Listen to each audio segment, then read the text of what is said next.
I'm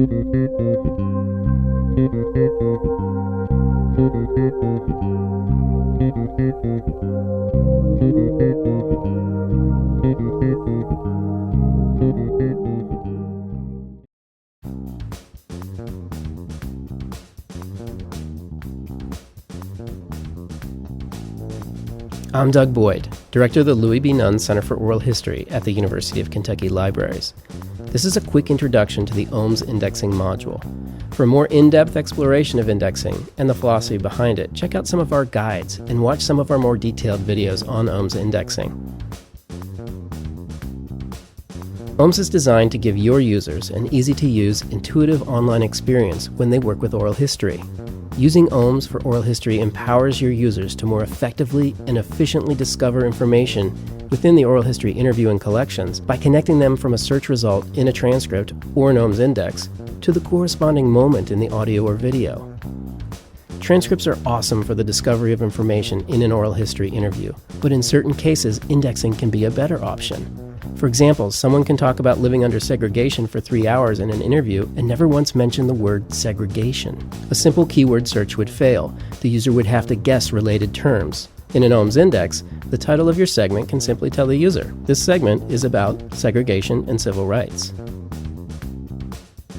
I know that transcripts cost a lot of money, and the lack of transcripts has often been a barrier to access. Indexing can be done for a fraction of the cost of a transcript. Indexing provides an incredible way for users to search, explore, and connect with an oral history interview, but in an efficient and affordable way.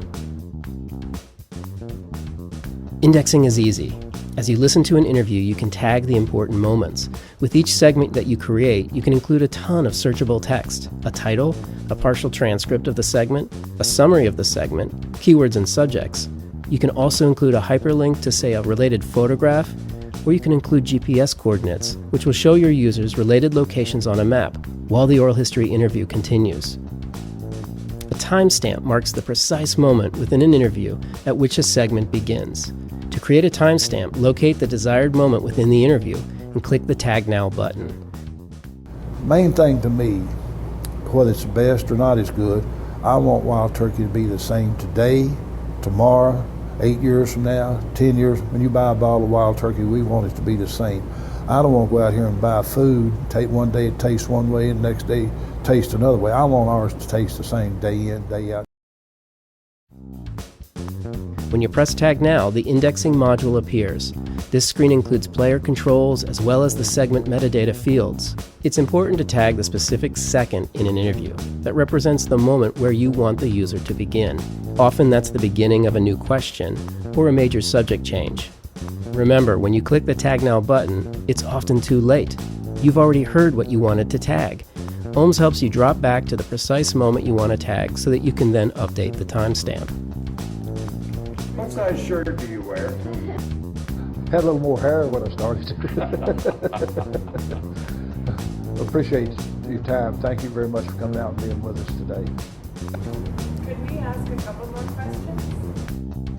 Try not to leave long silences at the beginning of a segment or cut off the beginning of the question or statement, as this seems sloppy and does not give the user a good introduction to the segment. Now it's time to fill out the other fields. The only required field in an OHMS index is the title. Create a title that describes the main topic of the segment. If a segment has more than one topic, you can separate those topics within the title using, say, a slash or some other convention. Try to be as descriptive and informative as possible, since the title may be the only part of the segment the user reads. The Nunn Center chooses to use the transcript field to transcribe the first sentence or two spoken by the first speaker within a segment. We also choose to transcribe this information as accurately as possible using best practices for transcription. The way we use this field, it's meant to give a user an orientation point and a brief introduction to the segment. The OHMS indexing module has two fields for descriptive terms, subjects and keywords. The subject field is generally used by the Nunn Center for more strictly controlled vocabularies like Library of Congress subject headings. The keywords field is more flexible than the subjects fields and can include any word the indexer wants to make searchable for the user. Generally, keywords should be as descriptive and informative as possible. Keywords should be chosen based on their importance and usefulness to future researchers, as well as to describe things that make the segment unique and memorable to users.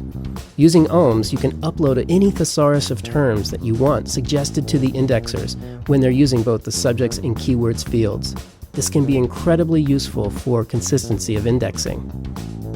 The synopsis field should give the user a general idea of the content of the segment, expanding upon concepts from the title, subjects, and keywords that cannot easily be explained within the limitations of those fields. The amount of detail in your synopsis should depend on the level of indexing you've chosen, but the synopsis does not need to be a replacement for listening to the segment. The None Center only includes GPS coordinates and hyperlinks at our highest, most detailed level of indexing, and only in segments where they are relevant.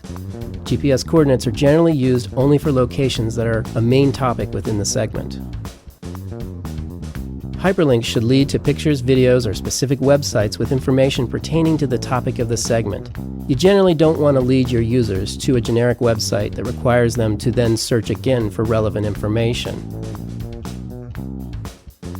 The None Center has created a system of indexing levels to measure the breadth and the depth of content for each field that works for us, which you can learn more about in our video series, OHMS Indexing Levels. Or you can create your own system for coordinating the breadth and depth of an indexing project based on your own resources and needs. When you're finished filling out the desired metadata fields, click Save at the bottom of the indexing module to save your changes. Now you're ready to begin indexing your next segment. The None Center has found this method of using indexing fields to work best for our needs. Other repositories or institutions may wish to create their own system of content within these fields based on their own resources and goals. Enjoy using OHMS. Good luck on your oral history project.